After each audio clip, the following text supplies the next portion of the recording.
The Udana, Section 3.3, Yasoja. Thus have I heard. At one time the Lord was staying near Savatthi in the Jeta wood at Itivuttaka's monastery. On that occasion, about 500 bhikkhus headed by Yasoja had arrived at Savatthi to see the Lord. As these incoming bhikkhus were exchanging greetings with the resident bhikkhus, and lodgings were being arranged and bowls and robes put away, there was a loud noise, a great noise. Then the Lord addressed the Venerable Ananda. Ananda, what is that loud noise, that great noise? It sounds like fishermen landing a catch of fish. About 500 bhikkhus headed by Yasoja, revered sir, have arrived at Savatthi to see the Lord. And as these incoming bhikkhus were exchanging greetings, there was a loud noise, a great noise. Well then, Ananda, in my name, tell those bhikkhus, the teacher calls the Venerable Ones. Yes, revered sir, the Venerable Ananda replied, and approaching those bhikkhus, he said, the teacher calls the Venerable Ones. Very well, friend, those bhikkhus replied to the Venerable Ananda.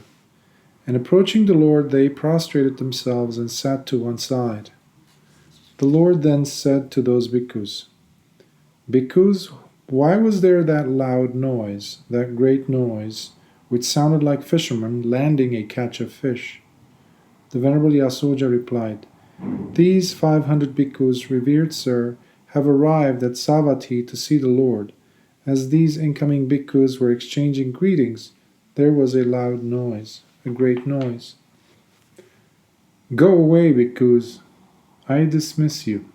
You ought not to stay near me. Very well, revered sir, those bhikkhus replied to the Lord.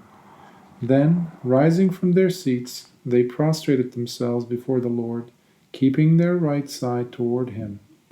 Having set their lodgings in order and taking their bowls and robes, they departed on tour for the Vajji territory.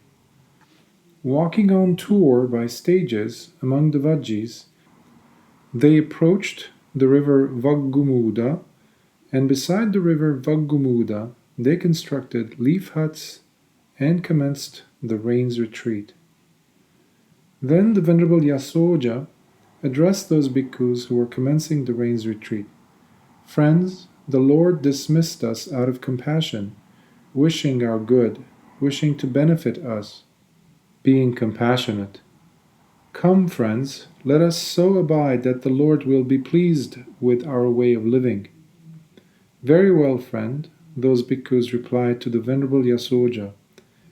And living secluded, diligent, ardent, and resolute, those bhikkhus within that very rain's retreat all realized the three knowledges. Then the Lord, having stayed at Savatthi as long as he wanted, departed on tour for Vesali. Walking on tour by stages, the Lord arrived at Vesali and stayed there near Vesali in the great wood, in the hall of the gabled house. Then the Lord, comprehending the minds of those bhikkhus beside the river Vaggumuda with his mind, and having given consideration to it, addressed the Venerable Ananda. This direction, Ananda, seems to me as if it has become light. This direction, Ananda, seems to me as if it has become radiant. It is agreeable for me to go and consider that direction where those bhikkhus are staying beside the river Vaggumuda. Ananda, you should send a messenger to the bhikkhus beside the river Vaggumuda to say, the teacher calls the Venerable Ones. The teacher wishes to see the Venerable Ones. Very well, revered sir, the Venerable Ananda replied to the Lord. Approaching a certain bhikkhu, he said to him, Come, friend, go to the bhikkhus beside the river Vaggumuda and tell them, the teacher calls the Venerable Ones. The teacher wishes to see the Venerable Ones. Very well, friend, that bhikkhu replied to the Venerable Ananda. Then, just as a strong man might extend his flexed arm or flex his extended arm, even so did he vanish from the hall of the gabled house in the great wood and appear before those bhikkhus beside the river Vaggumuda. He said to them, "The teacher calls the venerable ones. The teacher wishes to see the venerable ones." "Very well, friend," those bhikkhus replied.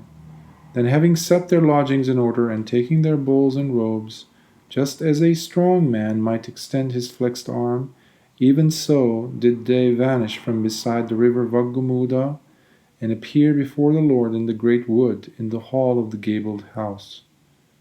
At that time the Lord was sitting in imperturbable concentration.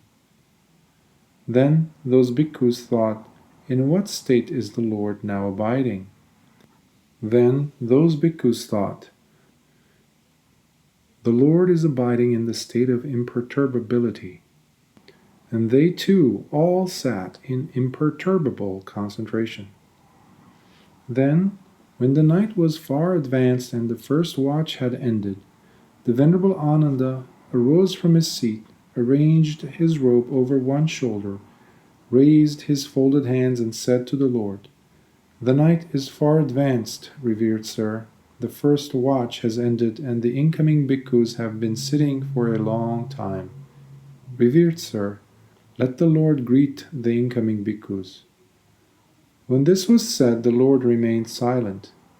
When the night was still further advanced, and the middle watch had ended, a second time the Venerable Ananda arose from his seat, and said to the Lord, "The night is far advanced, revered sir.